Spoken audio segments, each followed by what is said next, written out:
Mittag, guten Abend. Gute Nacht. Okay, Feierabend, Schluss.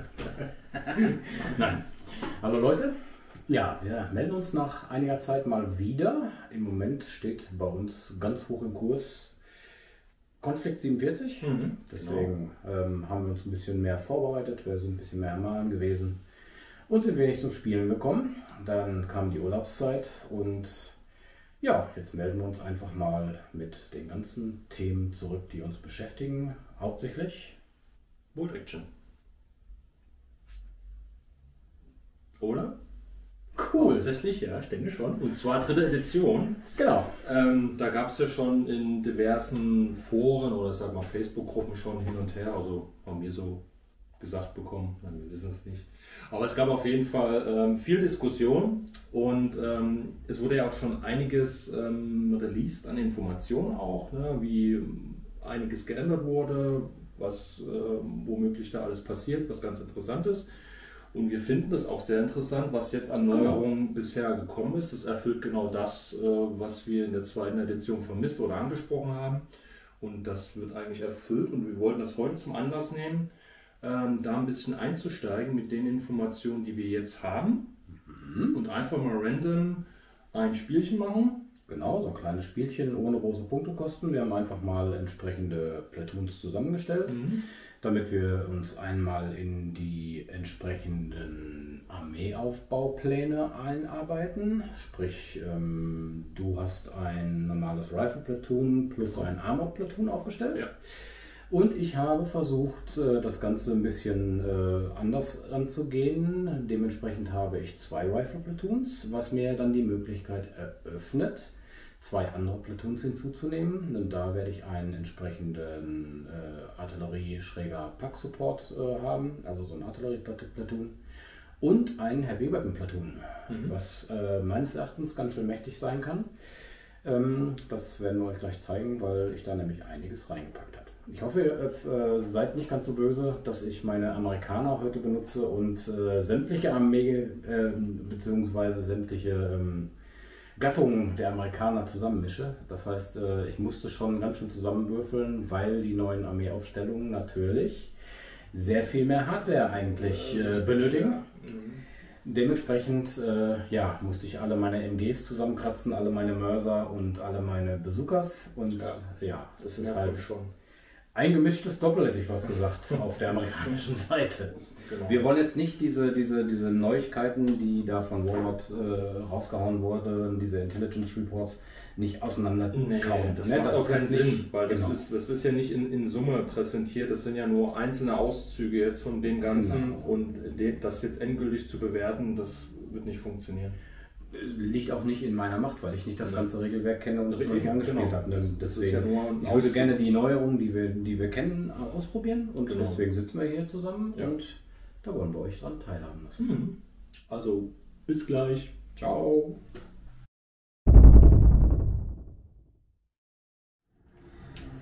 So, der zweite Würfel ist aus dem Beutel. Das war ein englischer. Der erste war ein deutscher.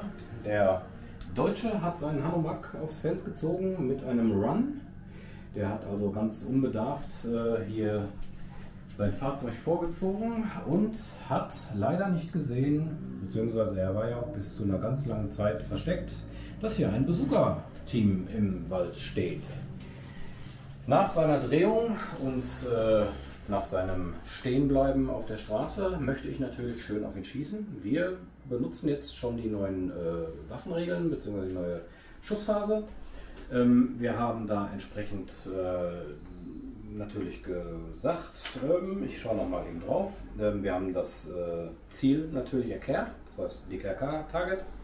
Dann kann das Target natürlich noch seine Reaktion ausführen. Welche neuen Reaktionen es geben wird, wissen wir im Moment noch nicht. Deswegen benutzen wir die alten. Es wäre bei einer Infanterietruppe jetzt ein Down oder halt entsprechend bei einem Fahrzeug ein Recce. Ob es da andere Sachen geben wird, wir werden sehen. Danach käme dann halt das Messen und das Feuern. So, bis dahin werden wir jetzt erstmal schon alles machen. Was es natürlich nicht gibt beim Fahrzeug ist dann hinterher der Cover Safe, beziehungsweise das ist uns noch nicht bekannt. Das ist ja nur für die Infanterie ausgeschrieben gewesen, meine ich. jetzt nicht alle den Text komplett im Kopf, aber wir behandeln die Fahrzeuge im Moment noch ohne Cover Safe. Da das Fahrzeug ja auch gar keine Frage, es ist halt kein Cover. Ne? Das heißt, ich schieße von hier nach da. Wir haben gerade schon gemessen, es sind unter 6 Zoll. Das heißt, die vereinfachten Feuerregeln, was heißt vereinfachten Feuerregeln? Die Feuerregeln haben ja viel weniger Optionen seit der neuen Edition. Das heißt, es gibt ja nur noch bewegt, gibt +1. Im Englischen -1, bei den Deutschen logisch natürlich die +1. Derjenige, der feuert, hat einen Pin, gibt auch +1. Derjenige, der feuert, ist unerfahren, gibt auch +1. Und sind wir in Short Range, gibt es -2. Also das sind die einzigen Modifikatoren, die wir beim Schießen noch haben, dementsprechend ist es relativ einfach. Aber was wir natürlich beachten müssen, es ist nicht mehr der Grundwürfelwurf 3+, sondern wir haben die 4+. Dementsprechend würfel ich jetzt einfach mal mit einem Würfel und schaue, ob ich eine 2+ treffen kann, weil ich bin ja in 4+, -2, Short Range und eine 2 trifft. Ja, so, jetzt haben wir natürlich heute aktuell auch neue Fahrzeugregeln bekommen. Würde ich jetzt einen oberflächlichen Schaden generieren, gibt es eine neue Tabelle, auf die wir würfeln können, und wenn ich einen ganz normalen Treffer mache, das heißt, wenn ich die Penetration über die Ammo Value treibe, dann haben wir auf alle Fälle einen ganz normalen Schaden und würfeln auf einer Tabelle, die ähnlich ist der alten. Ich weiß nicht, ob sie ganz genau gleich ist, aber sie ist auf alle Fälle ähnlich. Wie gesagt, ist nicht alles gespeichert. Ich würfel jetzt erstmal. Wir haben bei der Bazooka die +6, meine ich, im Kopf zu haben. 5 ist das. Die 5? Die 5. Die Panzerfaust hat 6 Panzerschreck. So war das, genau. Dann die 5 und die 6 ist natürlich kein oberflächlicher Schaden. Dementsprechend suche ich mal eben die Tabelle raus. Wir würfeln drauf und gucken, ob irgendwelche anderen Effekte da sind. So, dank der modernen Technik haben wir uns die eben rausgesucht, die Tabelle, und ich werde jetzt die 6, die ich gerade gewürfelt habe, natürlich entsprechend weiter würfeln. Wir haben ja rechnerisch eine 11 an Penetration. Es gibt keinen, wenn du 3 drüber bist in der neuen Tabelle, darfst du zweimal würfeln, sondern darfst nur einmal auf die Tabelle würfeln. Das ist eine 1, Crew Stunt, und dementsprechend bekommt das Fahrzeug einen zweiten Pinmarker, einen zusätzlichen. Man macht genauso wie früher einen Down, und das Einzige, was passiert, sollte nochmal in dieser Runde ein Crew Stunt kommen, bekommt das Fahrzeug nur noch einen zusätzlichen Pin. Das heißt, nicht durch den zweiten Schuss und einen Crew Stunt würde er nochmal zusätzlich 1+1 bekommen, sondern nur ein zusätzlicher wird dabei noch generiert. Das heißt, in meinen Augen sind da die Regeln auch etwas pro Fahrzeug. Ja. Genau, es ist entschärft. Die 2 ist genauso immobilized, wie es früher war. In unserem Fall natürlich jetzt nicht. Ich habe ja schon gewürfelt. Die 3 ist on fire. Da sind auch einige Sachen, also es ist annähernd gleich. Allerdings, was ist, die zusätzlichen Schäden, wie zum Beispiel Turret Jam, die gibt es nicht mehr. Die sind in dieser Liste nicht mehr drin. Die gibt es nur beim oberflächlichen Schaden. Oh, und die 4, 5, 6 ist wie gehabt Vehicle Knocked Out. Das heißt, wir haben jetzt nur einen Crew Stunt, das heißt, die Jungs kriegen 2 Pins und der Würfel geht auf Down.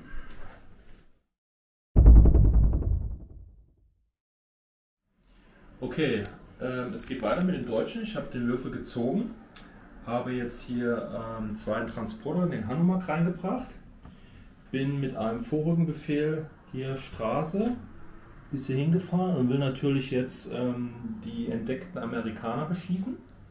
Jetzt ist es so mit dem neuen Regelwerk, dass die MGs, solange sie jetzt nicht, solange sie auf dem Fahrzeug installiert sind und jetzt nicht gegen Flugzeuge schießen, so haben wir es jetzt interpretiert, nur noch die Hälfte der Würfel benutzen dürfen. In meinem Fall Deutscher normalerweise 6, jetzt habe ich nur noch die 3 Würfel.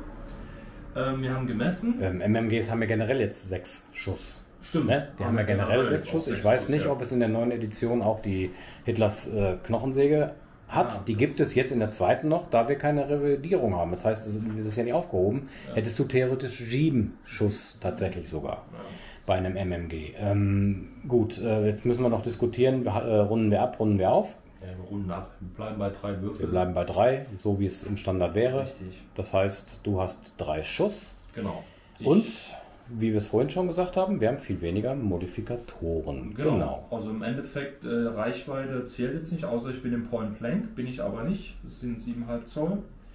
Und es kommt nur das Bewegen jetzt zutage und ja, das war's. Also laut Beschuss. Laut der Liste gibt es ja noch nicht mehr eine lange Reichweite. Richtig, ja. Ist nicht aufgeführt. Gut, dann würfel ich jetzt auf die 5. Keine 5. Somit bist du gesaved. Lucky Punch. Ich musste noch nicht mal einen Cover-Save machen. Nein. Das wäre jetzt normalerweise halt noch das Ding, dass Christian jetzt halt seinen Schutzwurf macht. Das genau. ist wieder der Unterschied. Ja, aber das können wir beim nächsten Beschuss auch ausprobieren. Genau. Sobald jemand trifft. Haha. Der nächste Würfel war ein deutscher Würfel.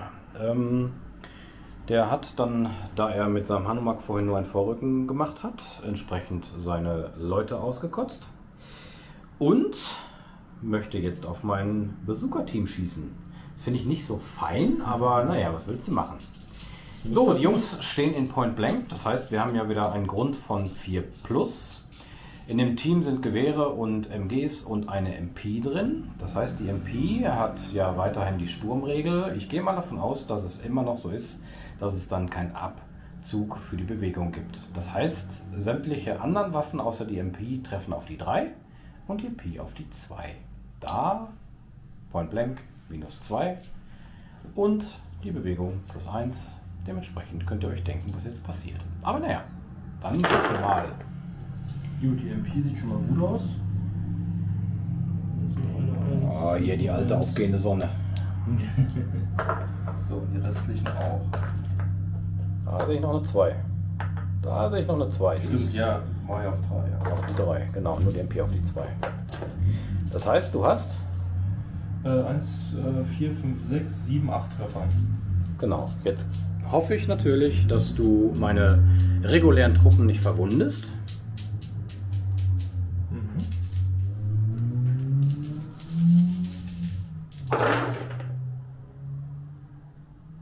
Ja, sind eigentlich schon. Du hattest der reguläre auf die 4. Ja, gut, es war ein schlechter Wurf. Ja, kann ich auch mal so sehen, aber 2 Stück sind es, ne? Ja. Das heißt, ich bin in leichter Deckung, habe natürlich jetzt einen Cover-Save. Ja. Und dementsprechend werde ich den mal versuchen durchzuführen. So, jetzt habe ich meine Würfel gefunden und dann versuche ich mal schnell meine Jungs zu retten. Das heißt 5+. In der Tabelle steht ja drin, Softcover 5+, Hardcover 4+.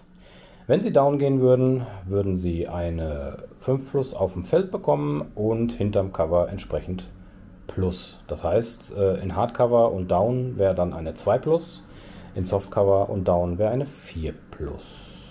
Ne, 3+. Genau, 3+. Dementsprechend könnt ihr euch dann euren Cover-Safe selbst zusammenbauen, je nachdem, was ihr machen wollt. Ich muss auf die 5+ würfeln und 2 Vieren. Du könntest auch mit deinen 2 Sechsen noch picken, wenn du möchtest. Bei dem Zweier-Team. Alles klar. So, das war schon mal die Schussphase. Ihr seht, es gibt einmal eine Aktion des Verteidigers. Das ist der neue Cover-Safe. Ist jetzt nichts Spektakuläres. Aber somit hat der Spieler der Gegenseite das dann in der Hand. Und Er hat es in der Hand und er ist auch aktiv. Ne? Ich finde immer, dann macht man auch in selber der was. Schussphase dann selbst noch aktiv. Genau. Außer nur den Angreifer zu frotzeln. Richtig, genau. Ja. Ist gut. Gefällt mir, ja. Das Frotzeln oder das Spiel? Ja, das auch. Wir haben einen Hetzer auf dem Feld. Der hat gerade schon eines meiner MG-Teams ausgeschaltet mit einem HE-Schuss. Danach habe ich einen Würfel gezogen, habe ein weiteres meiner Bazooka-Teams rangezogen und habe entsprechend den Hetzer befeuert. Wir haben in diesem Fall dann den Damage-Wurf gemacht. Das heißt, die Penetration ist nicht über die Panzerung gegangen. Das bedeutet, dass wir einen Streifschuss gemacht haben. Superficial Damage heißt es im Regelbuch. Haben danach dann einen Würfelwurf gemacht. Da habe ich, wie man es hier vorne sieht, eine 3 gewürfelt. Ich muss den Arm recken, damit ihr das seht. Diese 3 bedeutet, dass der Turm sich nicht mehr bewegen kann. Das heißt, der Turm ist blockiert. Das macht bei einem Hetzer natürlich so richtig viel Sinn. Ist halt Quatsch. Aber das haben zum Glück die lieben Entwickler des Spieles bedacht.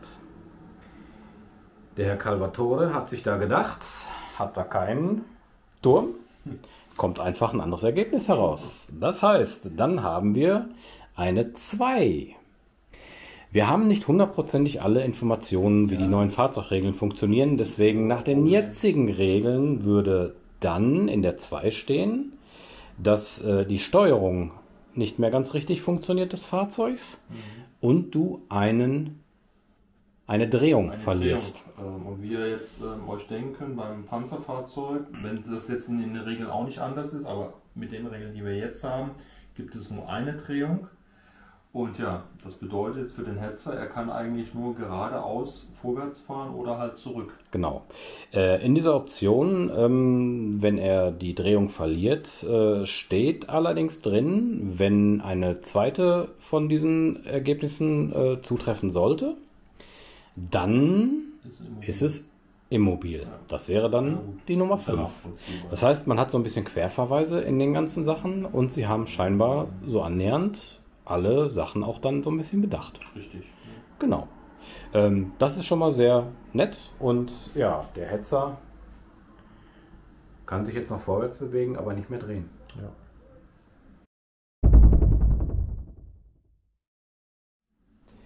Wir haben hier ein ganz schönes Fahrzeugaufgebot der Deutschen.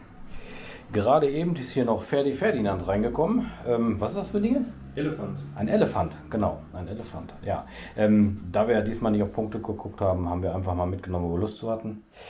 Der hat geschossen hier auf einen Trupp mit allem, was er so hat. Hat einen Mann auch mit einem MG leicht angeschrappelt, ist aber nichts passiert.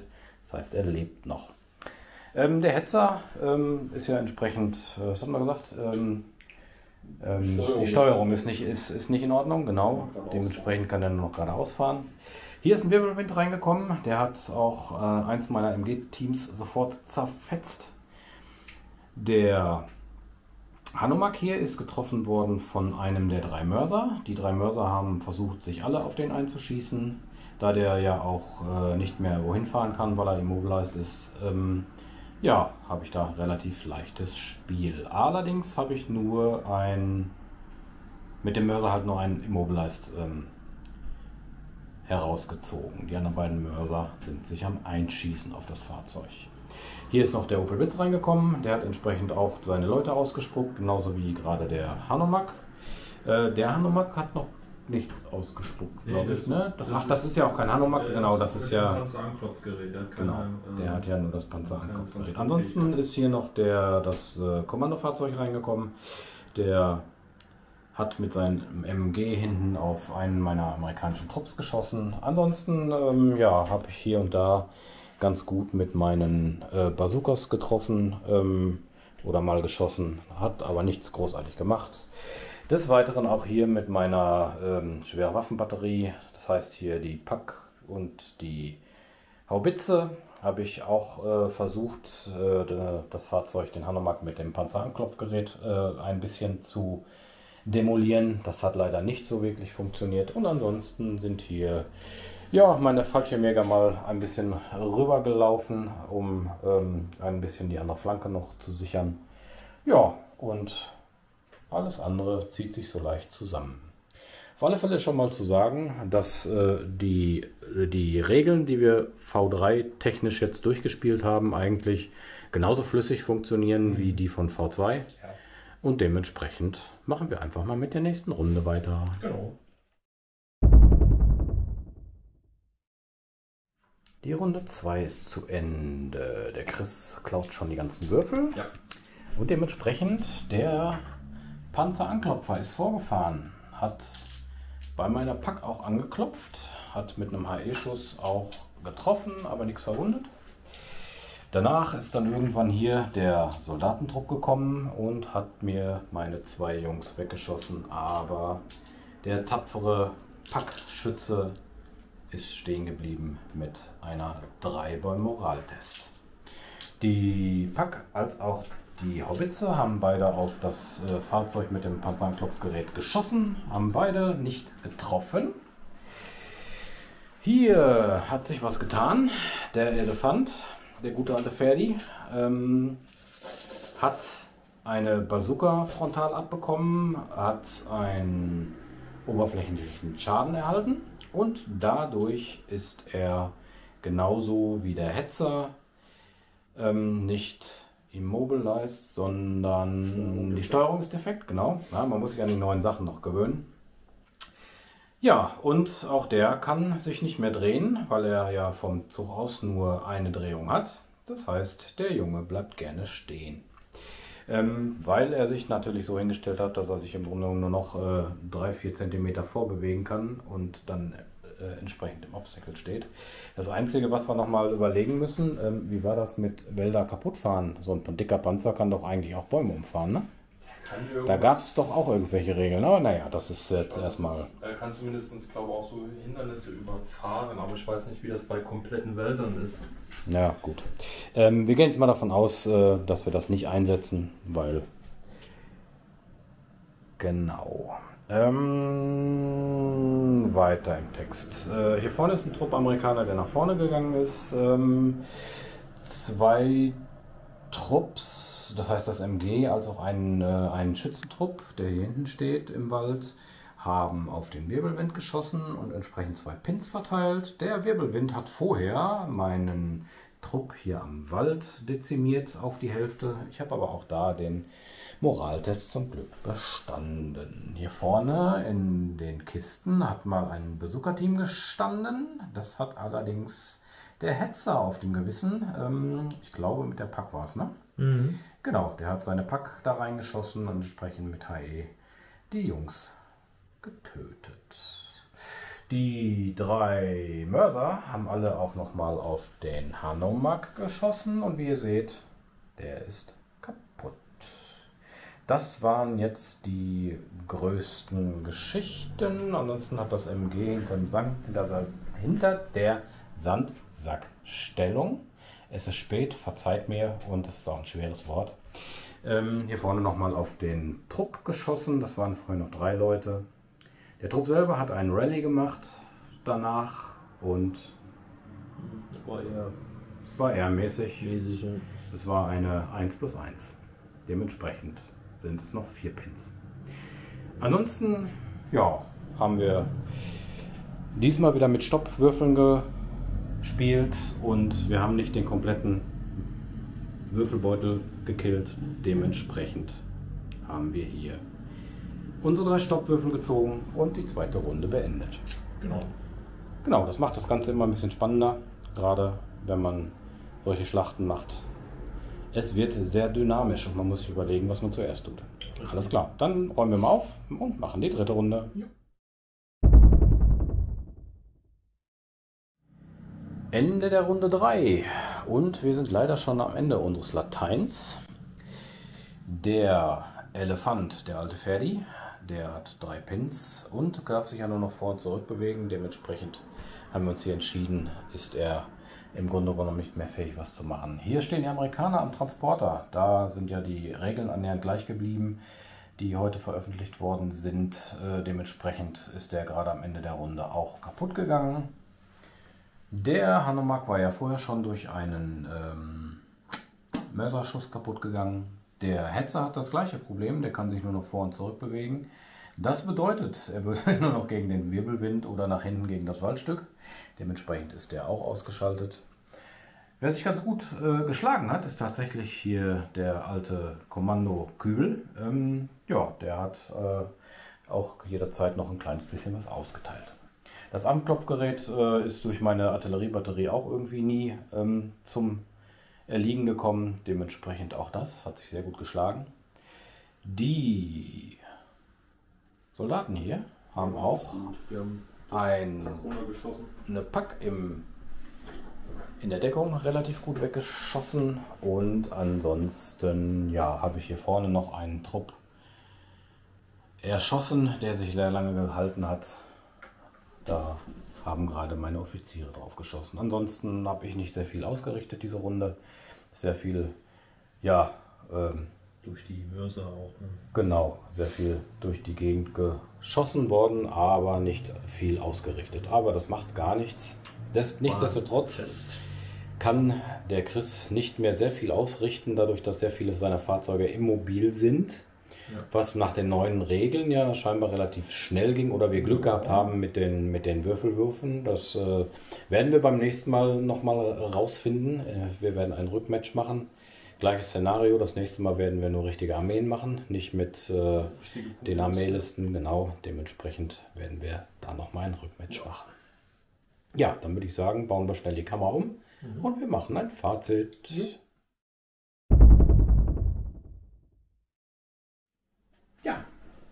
Ja, kommen wir zum Fazit. Genau.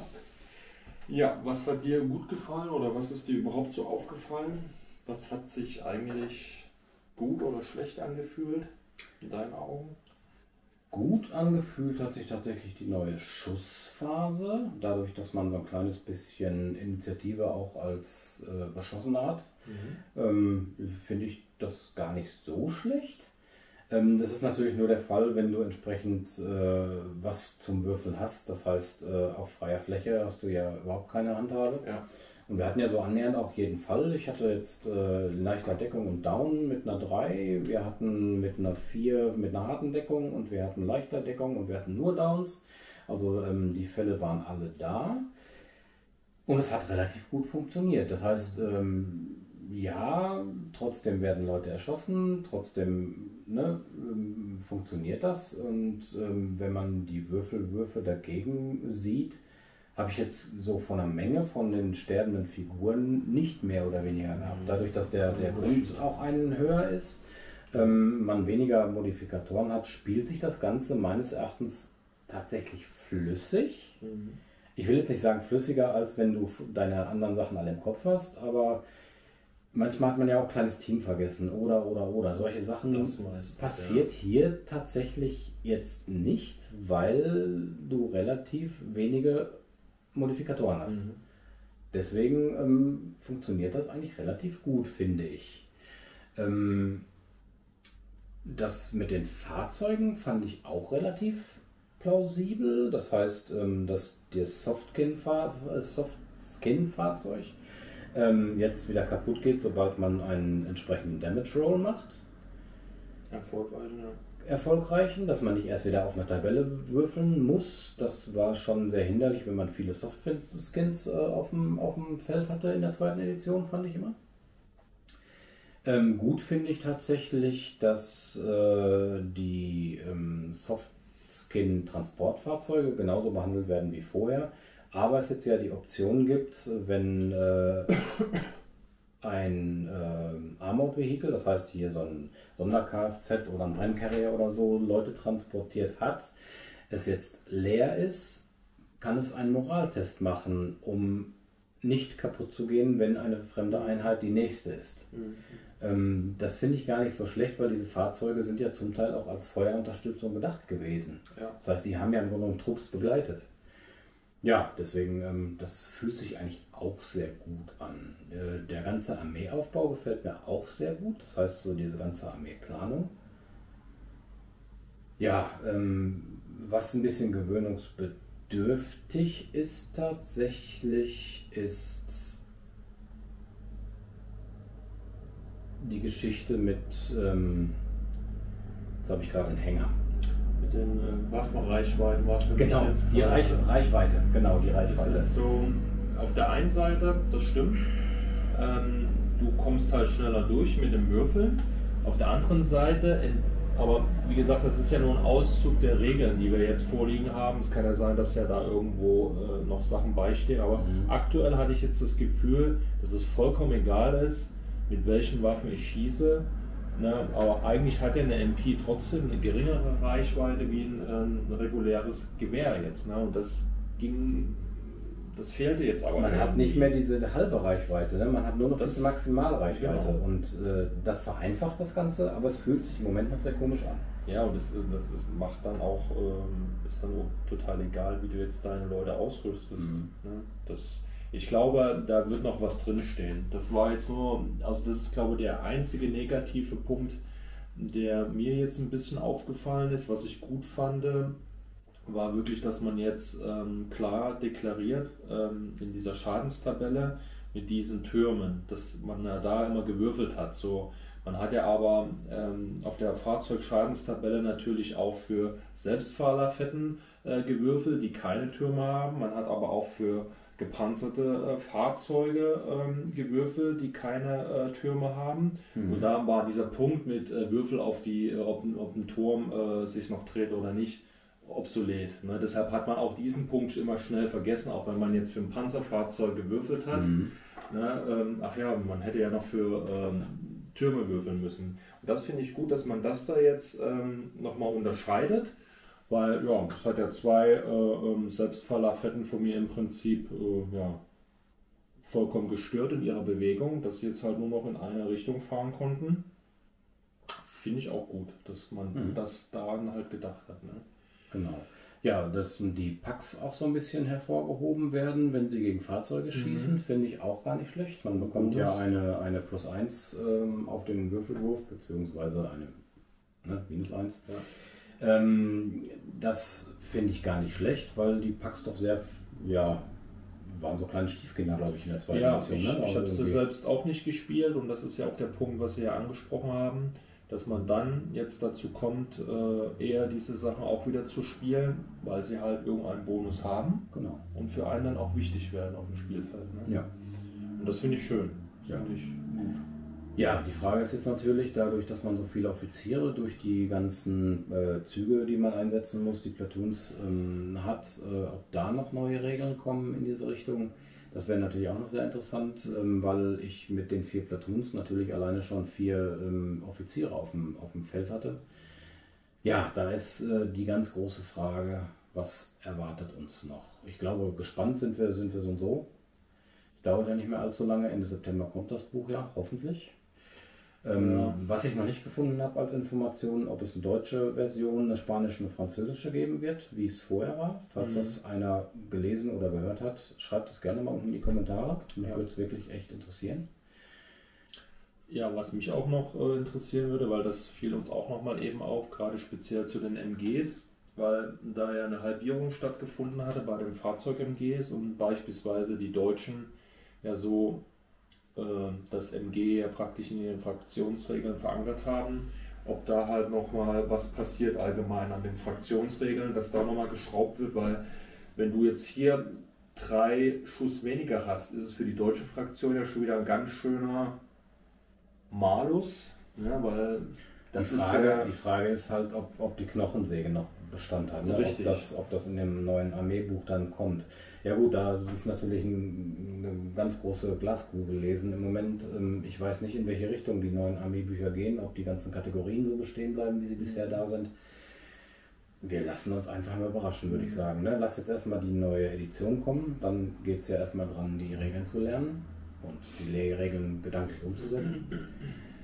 Und ich glaube, dann wird es sehr interessant, soll pro Quartal auch dann ein MB-Buch kommen. Ja, da bin ich dann auch sehr gespannt drauf, tatsächlich. Ich weiß auch noch nicht, wie es dann mit den ganzen Fraktionen, wo es hingeht. Wir haben ja im Moment so die Fraktionen, die Großen haben ja alle spezielle Sonderregeln. Ob das so bleibt oder ob das nicht so ist, gehört habe ich davon noch nichts. Auch nichts gelesen oder so. Ja, weil das wäre halt auch wirklich so ein Knackpunkt, weil wenn man sich einige Fraktionen halt anguckt, die sind wirklich in ihren Fraktionsregeln so negativ, dass man halt schon gar nicht Lust hat, diese Fraktion zu spielen. Ich nehme jetzt nur mal zum Beispiel halt die Italiener, jeder weiß, was ich da meine. Und das ist halt aber trotzdem ein bisschen schade. Auf der einen Seite weiß ich, warum es ist, aber es ist trotzdem too much, also zu viel Negativität, dass man schon wirklich ein richtiger Pro-Spieler sein muss, um gegen andere Sachen anzustinken. Und da hoffe ich mir auch, dass das ein bisschen aufgeweicht wird, dass es nicht ganz so krass ist, weil auch in diesen, wie hieß das Kampagnenbuch, wo die italienischen Sonderregeln nochmal etwas Case Blue. War das Case Blue? Ich meine, das wäre Case Blue, ja.